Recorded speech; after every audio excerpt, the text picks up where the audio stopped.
제가 그 도한증, 야간에 땀이 나는 것에 대해서 조금 더 설명을 드릴 거고, 그다음에 일상생활에서 조금 관리에 도움이 될 만한 여러 가지를 알려드릴 테니까요.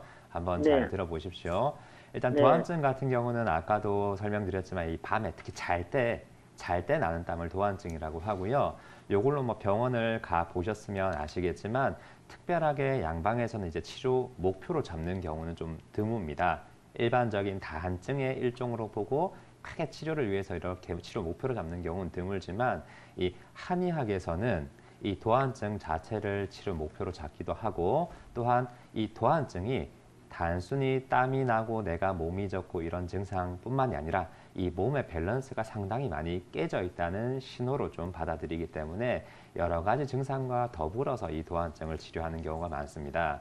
이 도한증은요, 잘 때 땀이 나는 경우인데 사람의 몸은 땀이 난다는 건 체온이 올라갔을 때 원래 이 올라간 체온을 식히기 위해서 땀이 나는 겁니다. 이 원래 사람 몸은 잘 때 체온이 0.5도에서 1도 정도 살짝 낮아지는 게 정상입니다. 그래서 네. 우리가 근데 이제 우리 예, 집, 제가 이제 항상 이렇게 추운 집에서 살아서 예, 예, 예, 춥게 하고 살거든요. 예, 예, 예. 그리고 이 머리가 좀 덥다 싶으면 머리가 아파요. 그래서 항상 이 머리 때문에도 집을 시원하게 하고 사는 예, 예. 편인데, 어머님 말씀하신 것처럼 아마 앞에 상담하신 것 제가 들어봤을 때도 가슴하고 머리 쪽으로 열이 많이 올라오시는 증상도 좀 있으실 거고 체질적으로 아까 건강하다 그러셨는데요. 이런 분들이 아까 앞에서 말씀하신 것처럼 진액 부족이 있는 상태에서 열이 위로 많이 뜨는 증상. 그래서 에너지는 넘치는 것 같은데 이 진액이 점차 고갈이 되면서 이런 허열이 뜨고 헛땀이 밤에 나는 증상들이 생기시는 거거든요.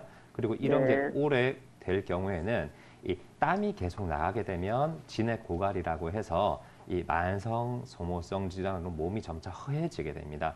그래서 젊으셨을 적엔 체력이 굉장히 남들에 비해서 좀 좋고 넘치는 게 있으셨을 텐데 이 도한을 계속 좀 방치를 하시게 되면 점차적으로 살도 조금 빠질 수 있고 이 몸에 진이 빠지면서 기력도 떨어지실 수 있거든요. 네, 이런 도안 같은 경우에는 이제 잘 때 체온이 올라가는 증상이 있는데 이 잘 때 체온이 올라가서 보상적으로 땀이 나는 것이기 때문에 오히려 어머님 얘기하신 것처럼 이렇게 몸에 열이 많고 에너지가 넘치고 건강하고 이런 부분들이 지금 오히려 병의 원인으로 작용을 하는 거거든요. 이런 네, 도안증은 크게 두 가지 정도 원인을 잡습니다. 아까 앞에서 설명하신 것처럼 이 진액 고갈, 몸에 이 진액, 물이 적어지게 돼서 우리 산이 건조할 때 산불이 잘 나지 않습니까? 이런 것처럼 몸이 건조해져서 허열, 진짜 내가 건강해서 나는 열이 아니고 허열이 뜨면서 헛땀이 나는 것을 이렇게 도안증의 원인으로 하나 잡을 수가 있고요. 또 이런 경우는 앞에서 아까 얘기를 하셨지만 눈도 많이 건조하실 거고 입 안도 마르거나 혹은 피부나 머리카락, 손톱 같은 부분들도 많이 좀 푸석푸석해지거나 약해지는 것도 있으실 수 있고요.